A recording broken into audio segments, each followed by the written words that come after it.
Hi folks, welcome back. We're out here in the garage Friday night loading up this week's attempt at the 24495 from RCBS and the 243 Winchester. Last week's adventure we were running red dot here. We tested a few different charges. It looks like our 9 grains looks really good. And then if we were to go somewhere between 9.5 and 10 grains, those look like a very similar point of impact.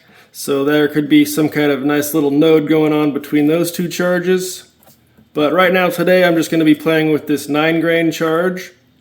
And instead of the overall length I found where I'm just barely touching the lands, or even backed off maybe 1/1000th, I'm going to be jamming in maybe 3 to 5 thousandths depending on the powder coating thickness and whatever variables we have today. So today we're testing our 9 grains with just a little bit of jam. So this isn't recommended for jacketed projectiles, but with cast bullets we have a little bit of leeway, due to what it's made of versus a full metal jacketed style projectile. So here we go, we're going to be jamming in just a little bit. And we've got our Charge Master here with our next charge. Had this, the Charge Master, for a few months now. And it is rock solid awesome. Can't recommend it enough. I recently was sent a Frankfurt Arsenal IntelliDropper to test out. We had to send it back. We got a second one sent to us for testing. Still a lemon right out of the box. So at this current time in history, I cannot recommend the Frankfurt Arsenal IntelliDropper. Okay, so if we remember on the last one, our overall length, we were right at 2.509, and right now I'm at 2.514, so we're 5 thousandths up into the lands right now. Probably, I have no experience with this, but I'm going to say we probably don't want to try to jam any more than that. Especially if I need to eject around, it's just going to be seated in the rifling, and you're going to have to get some kind of dowel or cleaning rod and poke that sucker back out. But anyways, that's what we're doing today. I don't actually have enough projectiles made up, sized and gas checked as this batch is, so whatever I have left, however many pieces of brass I need to fill, I'm going to size a few to the same diameter but without gas checks. I think I should have maybe 6 or 7 shots left. And I'll shoot a group without gas checks to see if it's even needed where I'm at, shooting at 50 yards with our probably somewhere in the ballpark of 14 to 1600 feet per second. The gas check in this case is definitely not needed because we're powder coated, but it could be more uniform and flat than the base of the bullet that I cast. So the gas check, while not necessarily helping us preserve our barrel from leading and high pressures and whatnot, the gas check provides a very even base for our pressures to push on, and that way it doesn't get pushed one direction or the other trying to come out the barrel. We have a much more concentric shot, or at least that's the theory in my mind, So you usually get a couple, maybe 1,000th or 2 variation, but these are coming out pretty consistent, right at 2.514 again, so very nice. And I forgot to put the scale back on the Charge Master and hit go. There's of course an automatic function where you dump your charge, you set your pan back, as soon as it stabilizes at 0, it'll automatically dump the next one. But I generally am testing different charge weights every 5 or 10 shots, so I have it set to manual for now. But if you're loading up, 50, 100, something like that for a match, 200, 300, you probably just want the automatic feature, right? And you can also have it beep and alert you and sync up to your phone and do all other kinds of fun stuff, but I have it set off by itself, kind of away from the electronics and the light source, and well, my phone is literally right here being the camera, but you want to try to isolate your electronics from your scales as best you can. But really, I don't have a whole lot of issues with the Chargemaster.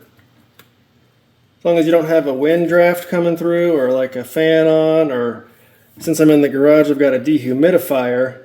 So sometimes if that's running, you get a little draft in the room and that slight fluctuation of air running across the scale could cause some fluctuations with your scale. So just be aware of that if you're new to the electronic powder dispensing game, like myself. So yeah, we are using red dot powder, and this isn't new current production red dot. This is really old Hercules red dot. So if you're going to be attempting this load or something similar, don't use my data, because the red dot is of course a new, different formula from a different company several decades later in time. Yeah, I kind of use a little too much lube here, so I got a couple shoulders with some dents, but that's really not a huge issue. But of course, those slight variations can change your internal case capacity, which could lead to fluctuations in your velocity and consistency and so on and so forth. So if you're being overly meticulous, don't use too much lube and dent your shoulder. Alrighty, sorry about that. We were getting raided by the old Alphabet boys, and I had to explain to them that everything was unfortunately lost in a tragic boating accident. So what they were looking for is now at the bottom of the lake. Anyways, I was talking about lube dents on your shoulders. While not a big deal, it does cause extra wear, and it's ugly. People are going to think you don't know what you're doing when you're reloading. So, anyways, I'm very surprised at how well these were shooting. I'm going to go back up to 50 yards this time. Or, once again, I'll be at 50 yards. Once we play around with a couple different loads, and I've got probably 5 other powders I'm going to be testing that have been suggested and that I've read about. Forgot to hit the powder dispense button. But yeah, I've been wanting to try some 2400, Unique, 700X. We've got the red dot here. What else is on my list? I've been taking notes. Remember how I said I was really bad at taking notes? Well, look at all these stinking notes right here.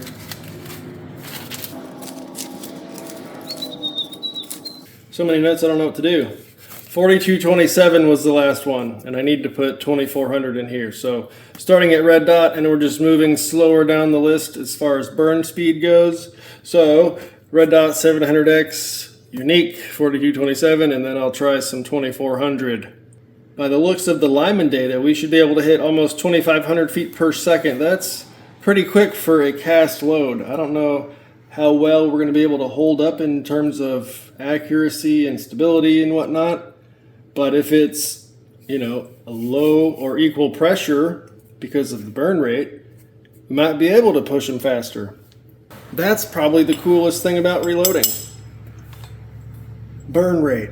While the burn rate concept can be confusing to grasp, I can't even really explain it properly, but essentially you need fast burning powders to quickly build pressure to push light projectiles, and you need slower burning powders to reach a peak pressure further down the barrel and be able to push heavier projectiles. Not even necessarily further down the barrel, but as far as the timeline goes between ignition and the bullet actually leaving, there's a peak pressure wave and all this good stuff that I obviously have a hard time explaining, like I said. But between these 5 powders, we're covering like a quarter to maybe a third even of the entire burn rate, which is a pretty big gap now that there's probably 250 powders on the market, And if you'll notice, none of those powders are new. All these powders that have cast load data, They've been around for like 50 plus years since the dawn of time. Actually, I think out of this list, 4227 might be the newest. But that's just a random guess because I don't think it was one of the original IMR powders. There used to be a Hodgdon 4227. I don't know how that compared to IMR 4227, but they were once different. Hodgdon discontinued theirs. Now IMR makes 4227. So I don't think they were the same formula, but I'm not certain, so don't quote me on that. But yeah, all these powders have been around for ages, and many cast bullets have been used with them. And I'm sure these days when people are, developing powders or formulations or whatever, they're adding in things like copper fouling reducer, or like a flash suppressant, or some kind of new technology. But back in the day, it was like, well, we got 4 things to choose from, and one will either fill the case and not burn, and the other will put 5 grains in and do the job. So there wasn't really a whole lot of choices back yonder way. But today, like I said, there's 200 plus powders to pick from. And so that's when studying burn rate and all that fun stuff is interesting. Because if this was a jacketed projectile, we would obviously be using way different burn rates of powders. Because we're trying to hit a much higher velocity with jacketed projectiles. You could probably hit 3,000 feet per second with a 98 grain bullet. The high speed match guys, they're shooting 105s, 107s, 109s, and those are hitting probably 3,000.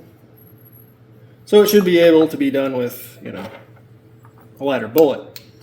Maybe that would be interesting just to see how quick you could push a lead bullet, load it up with some full power jacketed loads. Smash like 50 grains of 4831 in here. Shortcut too, so you can really cram it in. You could probably hit 3,000. But, you'd also be at 60,000 PSI. And as far as I know, I've never heard of anybody able to shoot cast projectiles anywhere near that. Unless we're talking about zinc. That's a whole different story that I don't know anything about. Other than the hardness level is like insane. And by that I mean I have absolutely no idea compared to lead, but way, way harder than any lead alloy could be. And zinc is actually like 60% of the weight by mass. So if this were cast in zinc, it would probably only be about 60 grains instead of almost 100. So that would be interesting. Try them in zinc. Push a 60 grain bullet, definitely 3,000 plus. Well, shoot, the 55 grain VMAXs and ballistic tips in a 243, pretty sure those can hit 4,000 feet per second. Okay, we've got 4 of these left before I'm going to have to resize some. I'm going to do those without the gas checks here in a minute.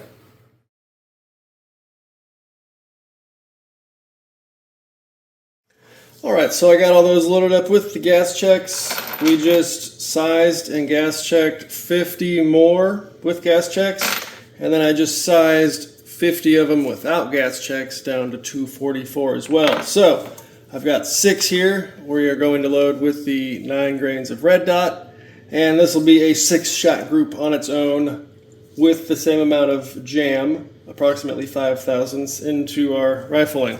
So let's get the old Charge Master running. And I've been enjoying these Frankfurt Arsenal aluminum powder funnel-y guys with the interchangeable heads, but this specific 6mm 243 one, the coating on this one is like chipping off or some cheap crap. So inside where the neck goes, you can see some bare metal, which doesn't really matter because it's aluminum, but I want that nice finish. All the other ones are fine, but the one I picked up today is a little boogered up, missing some of the finish in there. Otherwise, I really like these. There's no powder sticking. It's got a nice, fine, dusty residue built up, so no bridging or whatever. It's very nice. So we'll notice I have to reset my seating die here, and then we're going to have to crimp all these at the end anyways. So get our shell holder back out. I tried to set this lock ring to be pretty close. So if it's a little loose, we might be 1/1000th higher than we're aiming for, and we can bring the top down from there. So hopefully that's it. Hopefully we're not starting out too deep. Normally I like to back that out just a hair in case, but I'm gonna test it where you set your lock ring and forget about it. Okay, so since I sat this down and picked it back up, I had to make sure we still have powder because you don't want to squib load. And once again, these are the non-gas checked ones. All right, and it looks like we're pretty close on the overall length. And we are about 2/1000ths high. So I'm gonna run a few of them and see what our, oh, maybe that little last turn tightened it up. Maybe. But yeah, I'm gonna run a few of them and see what that turns out looking like. Make a fine adjustment as we go. And so yeah, this seems like a really common bullet design. I was like, imagining the other ones that I have, the 35 caliber 200 grain, same exact design, it's just fatter, right? There's plenty of 30 caliber options, 150, 60, 70, 80 grains, all the exact same design. 2 or 3 driving bands, they just make this fatter or longer with the same exact profile, just depending on your specific caliber you're loading. Pretty cool, find a design that works and scale it appropriately for different calibers. And I reckon that's a pretty efficient way to design things, right? Find one that works and kind of stick to it and implement it around all the categories there. So these feel like they seat a little bit easier because that gas check, well, the lead isn't putting up as much resistance as the gas check. So let's check this second one. And that one appears to be about 2/1000ths short. So obviously we just have a variation in our, cast bullets at this point.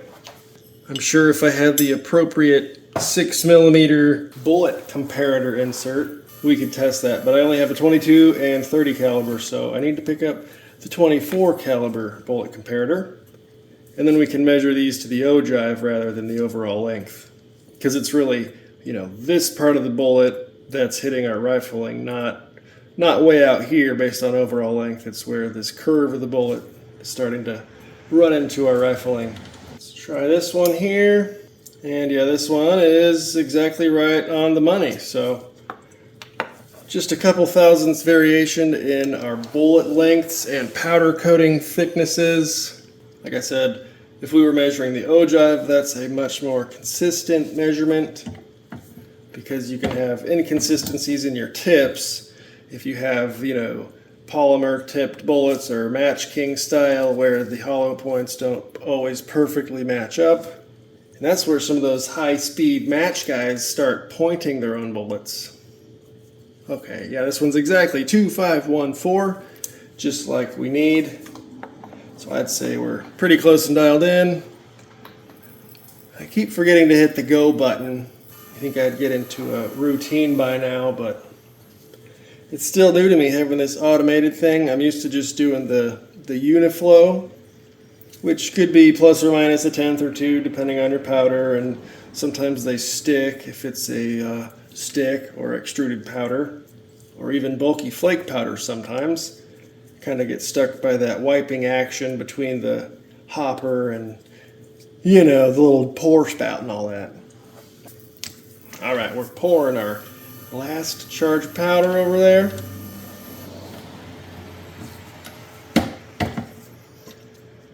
And yeah, like I said, these are seating very easily because we have our mounts expanded and we don't have that gas check.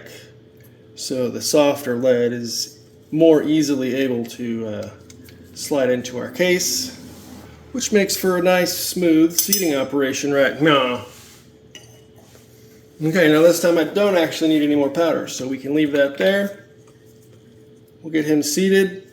I need to mark these 6 somehow, and then we'll get to crimping. We're going to be using the Lee factory crimp die. And that's one of my favorites for every cartridge ever. Mostly because, unlike a taper crimp die, the factory crimp collet style doesn't rely on your case overall length. So if you have a taper crimp, it's going to basically turn your case into this, right? It's going to curve your brass over into the bullet. So if you have brass that only comes up to here, you have to seat it further into the die to get that crimping action. But if your brass is this tall, it's going to be crimping way sooner than if your piece was only this tall. So if you have brass that's not all the same perfect length, which, let's be honest, we don't all trim every single time. It's pretty unnecessary unless you're over max or if you're doing some sort of ultra precision. So our trim length doesn't always have to be perfect. That's why the collet style crimp die simply comes around the diameter of your neck and squeezes that in and covers a sort of wider range of brass length. This is pretty useful when you have like 223 blasting ammo, you know? You just want to kind of barely crimp on that, but some you might have one manufacturer at X trim length. A different one might be way longer. It might be 2 or 3 times fired, but still not over maximum. So you could have your minimum and maximum specs getting the same amount of crimp with the collet style. And during all that blabbing, I could have been setting up our dies. And real quick, we'll just mark on these cases. We'll just make a circle around them. How about that? This will notify me that they do not have gas checks. Some of you guys have jigs 3D printed out and different color coding markers and different systems and whatnot, but I usually just use a 1 line or 2 lines or a vertical line or a cross versus a horizontal line or a circle or numbers. So however you like to mark your cases, you go right on ahead and do that. But for today's test, this line indicates no gas check. And I will write that in my notes because one of this year's goals was to get better at taking notes. So here we have 22 each with gas checks, 6 without. 9 grains of red dot seated at 2514, testing 5 thousandths of jam, as well as with and without gas checks.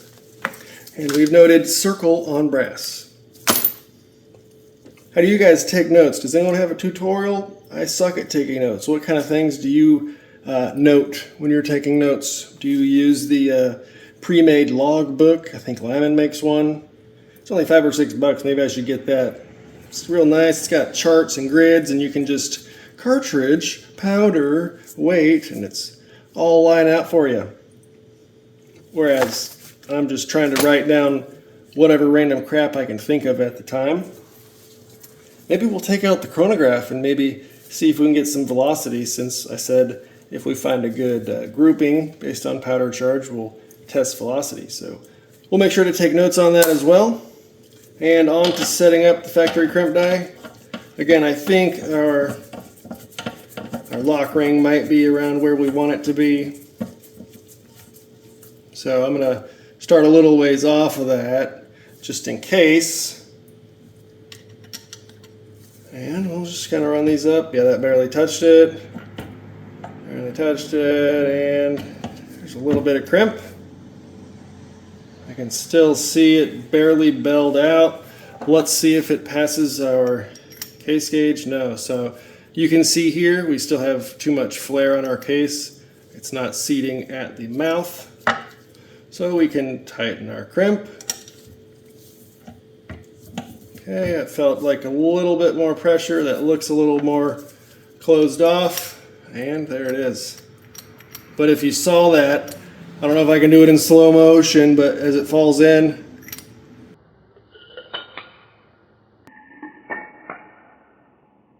it hangs up at that last second and bounces. That's where that rim of the mouth is still barely tripping up on that ledge. So I'm going to run a few more, see what the kind of average feels like, and then we can make an adjustment from there. Okay, and I also like to do maybe like a third or a quarter of a turn, and so that way you don't have those jagged collet marks that you'll sometimes get. And also if you leave it lighter, instead of just totally, if you're really gripping on it, you won't get those marks either. Okay, so it obviously chambers, which is good, but it's still getting caught up. And yeah, we're just going to come in a hair, just a CH, just a little bit, and I'll call this good. And now that I have the case actually holding the die still, we can tighten our lock ring. I don't know where my silly little Lee wrench went, but that's probably good for now. Yeah, that feels nice and smooth. But see here, ooh, it still catches a little bit. That's because our bullet diameter plus our neck thickness is right on the edge of the overall spec for the neck diameter to fit into our chamber. So to remedy this, we could either size our bullets smaller, which may reduce accuracy by not allowing it to fully obturate and seal up the bore and chamber and the barrel as it flies down, or we can turn the neck thickness down, which will give us more clearance there as well. And I'm not about to start doing any of that nonsense because these are just cast loads. I don't really care that much about it. So as long as I know the Hornady brass fits, if we are properly crimped, we don't need to worry about turning our necks.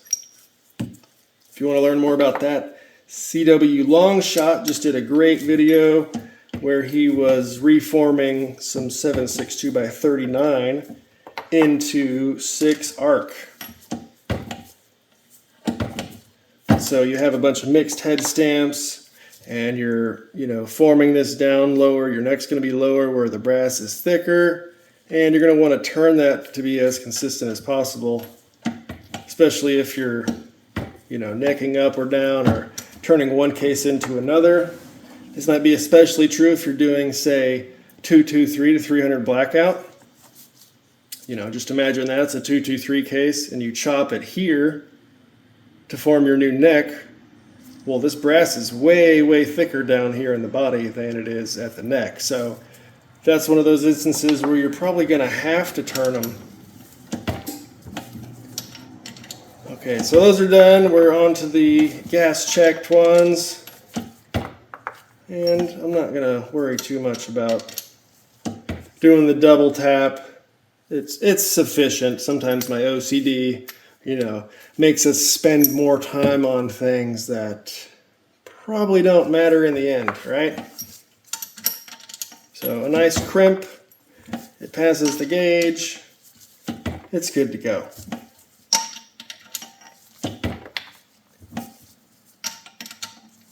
So we're going to be taking this out again at 50 yards, bring in the chronograph, and I'll probably do, I've got 22 shots with gas checks and 6 without. So I'll do a 6-shot group with those that are not gas checked. And then, maybe a 10-shot group or a bunch of 5-shot groups and take the average. Or maybe I should just do a 22-shot group. Just have 2 dots drawn on the paper, a 22-shot group, and a 6-shot group. That'll probably make it easier so I don't have to try and space out stickers on a piece of paper, because that's hard. Anyways, that is the end of crimping. Thanks for hanging out during my random loadings and ramblings, guys. Let me know again about neck turning. Is this something we need to do for cast loads? I'm not about to go buy a setup to test it just yet, but What's your experience with neck turning? Is it beneficial? Of course it is, or people wouldn't do it. But so there we are, red dot, 9 grains, testing 5/1000ths of jam with and without gas checks. Thanks for hanging out, folks. Make sure to check out The Component Hunter on dummyroundreloading.com, and we'll see you guys in the next video. Have a good one.